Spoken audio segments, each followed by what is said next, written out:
Hello, everybody, wrestling fans all over the world. Welcome back to What Culture Wrestling, and we have another big news update. I know it's the second one that we've had tonight. It's been a mad couple of hours, okay? But I'm here. I'm Gareth, obviously from What Culture Wrestling. I'm joined by Andrew Pollard. Say hello, Andrew.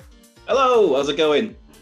We're here to talk to you about a couple of releases because, like we said in that last update, WWE have obviously mentioned, Vince McMahon mentioned that there's going to be some serious cuts now throughout the company due to the current global situation, and we've got our first set of talent cuts, which it's quite a list. Obviously, me and Andrew have been talking a little bit about this already, but just in case you don't know, already that's been confirmed. We are thinking that there could be some more on the horizon very soon. We will talk about who we think could be.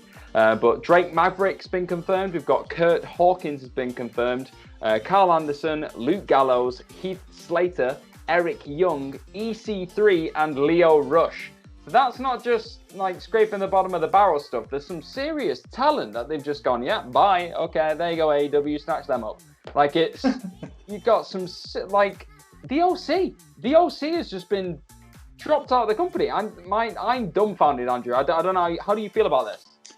Yeah, it's one of those where you almost kind of forgot that this is the time of the year that WWE does their annual culling of the herd, as it were. I guess with all the uncertainty around the world, and it very much doesn't feel like WrestleMania season that we've just gone through. So you almost forget that, oh yeah, this is where people get cut. And it's the fact that as we were talking, that there's more and more and more. I know you've wrote about it on the website, and as you were doing that, there was more breaking news. And in between you finishing that story and us starting this call, there's been another cut. There probably maybe, I've got Twitter on to the side as well, so there may be others to come while we're talking. But it's one way to cut costs, I guess. At the moment, WWE, there is that uncertainty financially. That Vince has come out, the company's come out and said they're looking to scale back costs. And I mean, what scales back costs better than a good old talent call, I guess? That's exactly it. But in terms of strategy, in terms of why these talents were chosen to be the first people culled really from the company during this situation,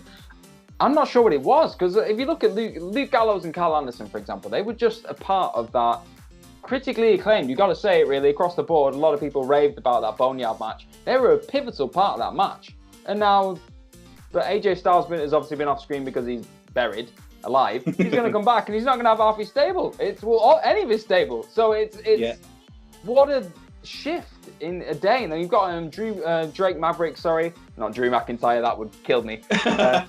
Drake Maverick was he was going to be in the cruiserweight tournament that's coming up. This exciting new cruiserweight tournament that we're going to be getting. He was in that, and from all accounts, based on what he was posting on Twitter earlier today, it seemed like he was gearing up for that, and he was none the wiser that this was on the horizon. So, and I did read in the in the call as well that people were sent their status, let's call it, their impending status. They were sent that by a text. So, by all accounts, it appears that these 8 stars that we've lost already, they could have been told this via text today. That's based on, I may be making an assumption, but that's based on what we saw that was said in that actual call earlier today. So how would you feel about that, getting sent a text to have all the best in your future endeavors, but you're getting that via text after a 5-minute phone call? That's madness. I think that's inexcusable if that is the case. I mean, obviously they can't do one-to-one meetings. You hear stories from over the years of talents turning up at an arena and getting the call into Vince's office or to Jim Ross's office or to Johnny Ace's office. And obviously they can't do that now, but you think at least give these people the benefit of even if it's an insincere 2-minute phone call, at least go through those motions for the people you're letting go, because for them it's going to be awful if you're like, oh, who's texted me? Oh, it's from Stamford, it's from WWE, and I am now unemployed. Fantastic. In a climate where it's for wrestlers, it's a very hard climate now to find new work. I mean, the easy way to go is that you're thinking, well, okay, most of these will be AEW bound. There may be some stops in the NWA. There may be some stops in ROH, Impact, maybe Japan. But the cold matter of the fact is, for now, all of that is on hold because the world's on hold. Professional wrestling is essentially on hold. So for these guys and girls, well, it is just guys so far, as we've done this. There are no girls just yet. Yeah, so for these guys, it is very much a case of, right, now you just have to sit at home and stew on this and think about this because you're not allowed out of your house. You're not allowed to travel anywhere. You won't be able to wrestle anywhere. So yeah, it's going to be hard for those guys just to sit and stew in it. I mean, there might have been some of them might have had nice little golden handshakes. But either way, there's going to be a lot of people left sitting to think about what's next for their future, and they're hamstrung on this. There's nothing that they can do.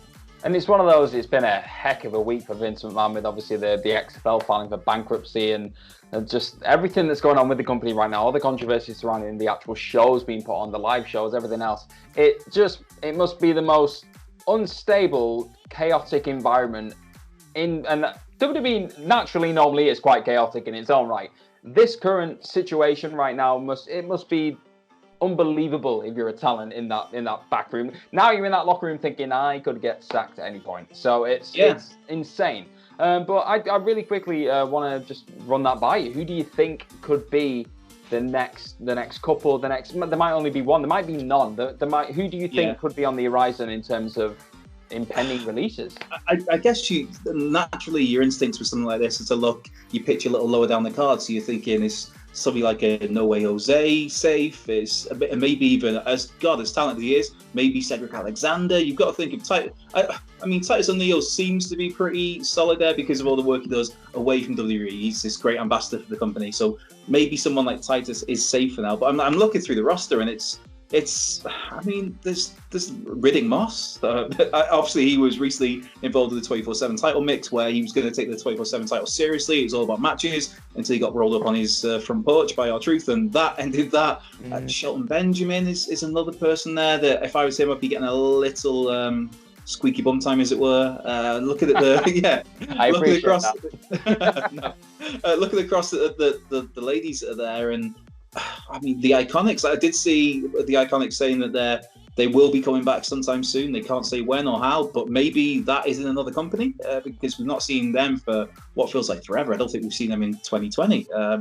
Dana Brooke, maybe. It feels bad bringing these names up because you don't want to jinx somebody's employment status, but you could be realistic and think somebody like a Bo Dallas, a Curtis Axel. It's a worrying time. I'd like to think that it is Lars Sullivan. There's an interesting one of like, is this? I mean, there's talk of him maybe not coming back whenever he is fit to return because obviously he's got his struggles himself at the moment. There was that video, I guess we could say, that surfaced that added to his anxiety. So maybe this is a good way for him to exit the company. So there's a lot of people there, but I'd like to think for the talent's sake that. Today is D-Day, as in, don't drag us out over days and days. Whoever is getting cut, do it today. Not so, like you said there, you don't want talents sweating on this for too long, as in, if you know that this is a day that it's either make or break, that, okay, you're going to be with the company tomorrow and for the rest of your contract, or as of tomorrow, you're unemployed, or as of today, you're unemployed. I think you just need to do it as quick and as painless as possible, really. Yeah, I completely agree. Like you said, painless as possible. It's never a great thing, obviously, being let free from the company. But yeah, I mean, obviously, we're just delivering this information to you as and when it happens. It feels like an ever-changing situation at this point, like the entire situation has been over the last couple of weeks. Obviously, as always, we are intrigued to see what you guys think of all this news that's just dropped tonight. Let us know. Breaking news now. News. What else we got? As we started this call, I was saying to you about how Shane Helms has been let go. Now this is from it's circulating from some very reliable sources online. Other producers have been let go. There is Shane Helms been let go. Finlay has been let go. Mike Rotunda has been let go. And one of my personal favourites, who's relatively new to that role, Lance Storm, is being let go. This is just right now. I'm reading this from 6 seconds ago on Twitter from TalkSport. This is Alex McCarthy over there, who is usually very reliable. This is to add to Heath Slater, Luke Gallows, Karl Anderson, Lio Rush, Curt Hawkins, Straight Maverick, EC3, and Erick Young as well, EY, who I think he's been working backstage more recently as well. But yeah, it's like literally in the space of us doing this video, things have changed. From us first talking before we started recording, things changed. So by the time this video goes out, by the time you're watching this, who knows? It could just be Vince left on his own. Just he's going to go out on Raw on his own, just fighting himself, which he's pretty much been doing over the last couple of weeks anyway. But yeah, that's again, it's very hard to formulate any sentences in this situation right now because it's just madness. Everything's changing. But yeah, there you go. Even more releases.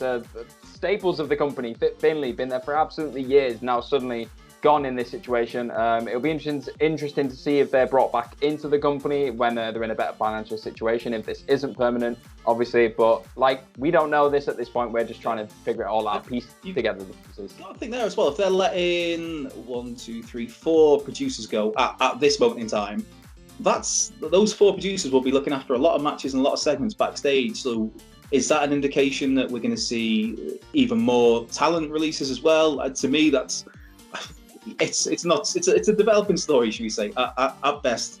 It's definitely that. And for now, we will leave you to it. We'll leave you guys to stew over just what is happening. Let us know what you think about it. Obviously, if we have any more updates, we'll let you know as and when. But in the meantime, look after yourselves. Do not forget to like, share, click on that subscribe button, and ring the bell for all things What Culture Wrestling. Where can they find you on Twitter, Andrew? Culture the Left Peg.